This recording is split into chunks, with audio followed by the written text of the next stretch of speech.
Israel হবে এই বিশ্বের নেতৃস্থানীয় রাষ্ট্র, এটাতে কোনো ডাউট নাই, সে হবেই এবং অলরেডি সে হয়ে গেছে। সে প্রায় 90% সফল, আর 10% বাকি আছে। এটা খুব অল্প সময়ের মধ্যেই হয়ে যাবে। কারণ আমাদের দুর্বলতা আছে যে আমরা যে আপোষে কাদা ছোটাছুটিতে ব্যস্ত ছিলাম, আমরা হালুয়া রুটি খাচ্ছিলাম, এই সময়টুকুর মধ্যে ও প্রচণ্ড শক্তিশালী হয়ে গেছে। ওই ইসরায়েল থেকেই আজকে সারা বিশ্বের পলিটিক্স নিয়ন্ত্রণ করা হচ্ছে, ব্যাংকিং সিস্টেম নিয়ন্ত্রণ করা হচ্ছে, অর্থনীতি নিয়ন্ত্রণ করা হচ্ছে, মিডিয়া নিয়ন্ত্রণ করা হচ্ছে, পত্র পত্রিকাও নিয়ন্ত্রণ করা হচ্ছে, আদর্শ নিয়ন্ত্রণ করা হচ্ছে, সংস্কৃতি নিয়ন্ত্রণ করা হচ্ছে, এবং আপনার এই যে প্রযুক্তি, অস্ত্রশস্ত্র, এগুলো সেখান থেকে নিয়ন্ত্রণ করা হচ্ছে। আর এটাই সেই রাষ্ট্র যেখান থেকে দাজ্জাল মানুষের রূপে বের হবে। এটাই সেই রাষ্ট্র। ওই জেরুজালেম থেকেই দাজ্জাল বের হবে। এই শক্তিশালী হয়ে গেল আমাদের চোখের সামনেই, কিন্তু আমরা কিছু করতে পারলাম না। এই যখন শক্তিশালী হয়ে গেছে, তখন সামনে একটা মহাযুদ্ধ লঞ্চ করবে, যেখানে 80টা দেশ পৃথিবীর একত্রিত হয়ে যাবে এবং প্রত্যেকটা দেশের আন্ডারে থাকবে 12,000 করে সৈন্য। এবং এই যুদ্ধে প্রত্যেক 100 জন সৈনিকের মধ্যে 99টা সৈনিক মারা যাবে এই যুদ্ধে। এটা হবে পারমাণবিক যুদ্ধ, আপনার সামনেই করানো আছে। এরা যে স্বপ্ন দেখায় ভিশন 20, 30, 50, 100, এগুলো সব বোগাস। এতদিন পর্যন্ত এই ওয়ার্ল্ড আর সার্ভাইভ করবে বলে আমরা মনে করি না। আল্লাহু আ'লাম বিসওয়াব, আল্লাহ পাক ভালো জানেন। আমাদের রিসার্চ হচ্ছে এতদিন পর্যন্ত ওয়ার্ল্ড সার্ভাইভ নাও করতে পারে, না করার সম্ভাবনা 95%। এই মালহামা পরে ইমামুল মাহদী আসবেন শেষের দিকে, এবং তিনি মুসলিমদের হাল ধরবেন, এবং প্রচুর সংখ্যক মুসলিম এই যুদ্ধে মারা যাবে। প্রচুর সংখ্যক, প্রচুর, তাদের সংখ্যা অগণিত। কিছু মুসলিম যুদ্ধের মাঠ থেকে পালিয়ে যাবে, যাদেরকে আল্লাহ পাক মাফ করবেন না, আর অল্প কিছু মুসলিম বাকি থাকবেন, যাদের হাতে আল্লাহ রাব্বুল আলামিন এই যুদ্ধের শেষের দিকে গিয়ে বিজয় দান করবেন ইনশাআল্লাহ। এবং আমাদের খোরাসান থেকেও একটা বাহিনী যাবে, যারা জেরুজালেম পর্যন্ত পৌঁছে যাবে, ইমামুল মাহদীর সাথে যোগ দিবে। পৃথিবীর কোনো শক্তি, নবীজি বলেছেন, পৃথিবীর কোনো শক্তি তাদের পথে বাধা হয়ে দাঁড়াতে পারবে না।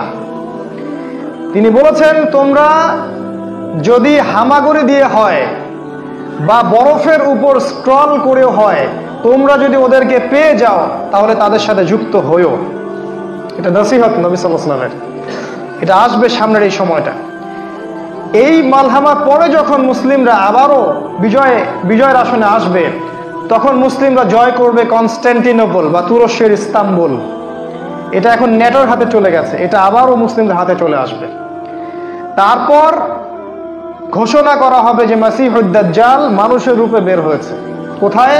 ওই জেরুজালেমে। তখন মুসলিমরা সেখানে ছুটবে। দাজ্জালের বাহিনীর সাথে মুসলিমদের ব্যাপক ফাইট হবে, কিন্তু মুসলিমরা তাদের সাথে পেরে উঠবে না। কেন পেরে উঠবে না? কারণ আল্লাহ পাক দাজ্জালকে এজন্য এভাবেই সৃষ্টি করেছেন। সে একটা পরীক্ষা, একটা ফিতনা। তার হাতে আল্লাহ পাক প্রচুর ক্ষমতা দিবেন। সে বৃষ্টি বর্ষণ করতে পারবে, সে প্রযুক্তি নিয়ন্ত্রণ করবে, সে আকাশ নিয়ন্ত্রণ করবে, সে প্রত্যেকটা শহরে প্রবেশ করবে, প্রতিটা শহরে সে খুব দ্রুত ফ্লাই করতে পারবে। তার হাতে খাবারের মজুদ থাকবে, মানুষকে দুর্ভিক্ষের মধ্যে সে ফেলে দিবে। যারা তার আনুগত্য করবে সে তাদেরকে খাবার দিবে, মানে ইকোনমিক প্রোগ্রেস দিবে। যারা ওকে অনুসরণ করবে সে তাদেরকে সোনা রূপা দিয়ে দিবে। যারা ওকে অস্বীকার করবে সে তাদেরকে দুর্ভিক্ষ দিবে, মেরে ফেলবে। এক কথায় যারা দাজ্জালকে অনুসরণ করবে তাদের প্রত্যেককে দাজ্জাল প্রোগ্রেস দিবে, উন্নতি অগ্রগতি দিবে, তাদের জিডিপি বাড়তে থাকবে এক কথায়। আর যারাই মাসিহুদ দাজ্জালের বিরোধিতা করবে তাকে সে একদম ধ্বংস করে ফেলবে, একদম ধ্বংস। অর্থনৈতিক দিক থেকে, শারীরিক দিক থেকে রাষ্ট্রগুলো আক্রমণ করবে, সে পুরো ম্যাসাকার করে ফেলবে। তার হাতে আল্লাহ পাক এরকম ক্ষমতা দিবেন। এই জন্য মুসলিমরা তাদের সাথে পেরে উঠবে না। তাহলে কি হবে? আল্লাহ রাব্বুল আলামিন তখন মুসলিমদের দোয়া কবুল করবেন এবং ঈসা আলাইহিস সালামকে আকাশ থেকে পাঠাবেন এই পৃথিবীতে আবারও ইনশাআল্লাহ। এবং ঈসা আলাইহিস সালাম সিরিয়ার দামেস্কে সাদা মিনারের উপরে নামবেন এবং ইমামুল মাহদীও সেখানে থাকবেন। সেখানে ফজরের নামাজ পড়া হবে, ইমামুল মাহদী ইমামতি করবেন, আর এই ঈসা আলাইহিস সালাম পিছনে মুক্তাদি হয়ে থাকবেন।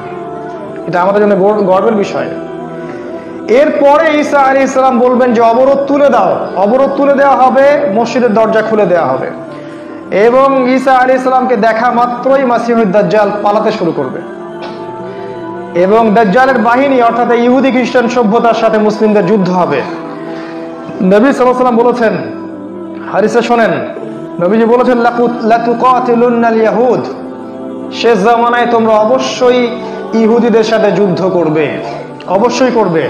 এমনকি কোনো ইহুদি যদি পাথরের পিছনে লুকায় তখন সেই পাথর কথা বলবে, ইয়া মুসলিম ইন্না ওয়ারা আল ইয়াহুদ তাআলাউ ফাকতুলহু, হে মুসলিম আমার পিছনে একজন ইহুদি আছে, আসো তাকে হত্যা করে যাও।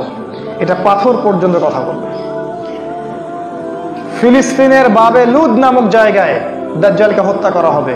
ওই বাবে লুদটা ইন্টারনেটে গিয়ে দেখবেন, সেখানে ইসরায়েলের বিমানবন্দর তৈরি করা আছে এখন, এই বাবে লুদেই এখনই তৈরি করা আছে। আমি একটু আগে বললাম যে দাজ্জাল আকাশ নিয়ন্ত্রণ করবে, ওই বাবে লুদের এয়ারপোর্ট থেকেই সে আকাশ নিয়ন্ত্রণ করবে। আমার মত, এটা আমার মত, আমার বুঝ। এটা ওই বাবে লুদে সবচেয়ে বড় একটা এয়ারক্রাফটের ঘাঁটি তারা মজুদ করেছে এই বাবে লুদের মধ্যে, প্যালেস্টাইনে। আর ওই জায়গায় ঈসা আলাইহিস সালাম এই মাসিহুদ দাজ্জালকে হত্যা করবে।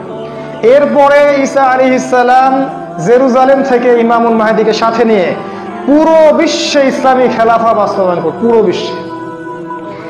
নবীজি বলেছেন, একটা পাকা বাড়ি একটা কাঁচা বাড়িও বাদ থাকবে না যেখানে ইসলামের কালিমা লা ইলাহা ইল্লাল্লাহ প্রবেশ করবে না।